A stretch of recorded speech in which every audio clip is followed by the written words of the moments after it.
Perfidia Beverly Hills walks past an immigration detention center. She then meets other members of a revolutionary group called the French 75 near the U.S.-Mexico border. The group includes her boyfriend Ghetto Pat Calhoun, along with Deandra Mae West Laredo and Jungle Pussy. All of them come together and make a plan to break into the detention center. That night, the French 75 begin their plan. Perfidia reaches the tent of Captain Stephen J. Lockjaw, while the others go to free the detainees. Perfidia forces Lockjaw to walk out of the tent while he is exposed. When the group finishes their mission, they set off fireworks. Lockjaw says he will see Perfidia again after she locks him in a cage. The group drives away celebrating their win, and Pat and Perfidia start kissing. The French 75 keep carrying out their attacks. They place a bomb at a politician campaign office. They also destroy an electrical tower. This cuts power to the whole city. During all of this, Lockjaw keeps watching the group. He is especially focused on Perfidia. The group plans to rob a bank, but Lockjaw catches Perfidia while she is placing a bomb. He lets her go only if she agrees to meet him privately. That night, she meets him at a hotel and she stays in control of the situation. Later, Perfidia becomes pregnant, but Pat believes the baby is his. Perfidia mother Jenny speaks to Pat and tells him she does not believe he can take responsibility for her daughter and the child. Perfidia gives birth to a daughter named Charlene. In her journal, she admits that she feels jealous of her own baby after seeing how Pat gives all his time and care to Charlene. Over time, Pat understands that he cannot make Perfidia live together with him and Charlene as a family. Perfidia leaves them and chooses to continue her life as a revolutionary. Pat is left alone to raise Charlene while trying to stay hidden from the authorities. Later, Lockjaw finds Pat and asks him questions about his daughter. This makes Pat realize that Charlene may be in danger. Perfidia and the other members of the French 75 carry out a bank robbery. The plan goes wrong when Perfidia shoots a security guard who reaches for his gun. A car chase follows through the city. Perfidia is forced to leave the car and run on foot. Lockjaw and his men catch her. He tells her she can be free if she gives up the other members of the group. Perfidia agrees to cooperate with the authorities and enters witness protection. Pat realizes that he and Charlene are in danger. He arranges to take Charlene to a sanctuary city called Bactan Cross. They start living under new names as Bob and Willa Ferguson. Bob abandons his revolutionary life and stays hidden to protect Willa.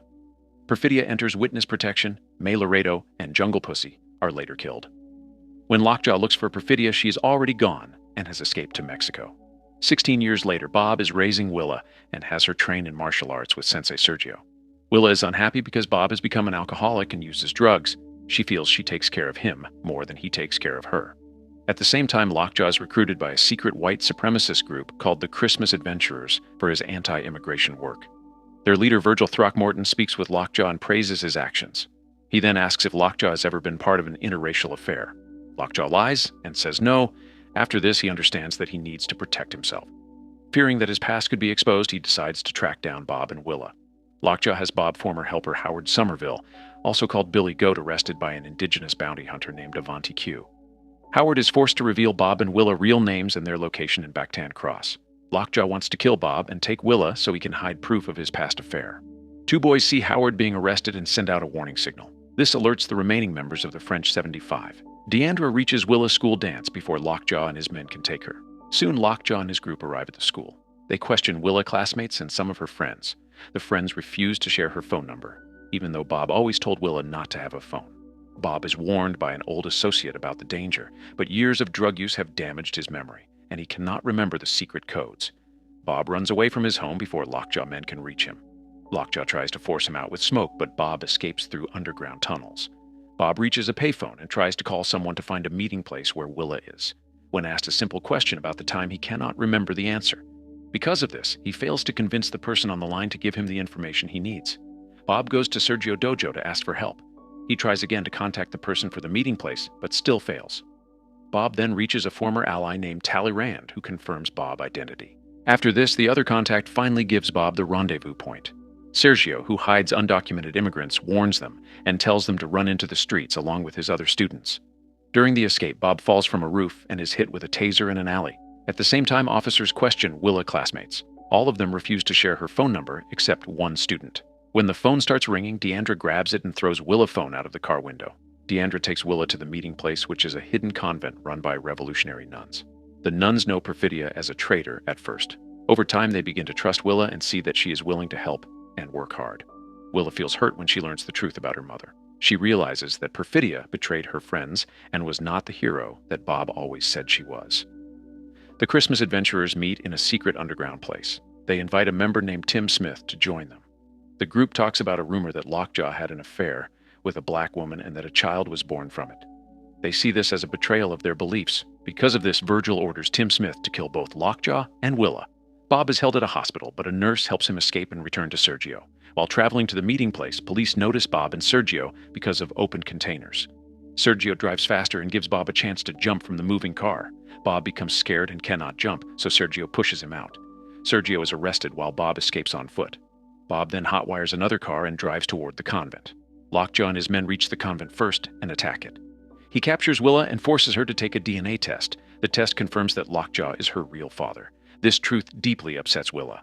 Lockjaw orders Avanti to take Willa away so she can be killed. Avanti brings Willa to a place where other gunmen are waiting. He refuses to harm a child.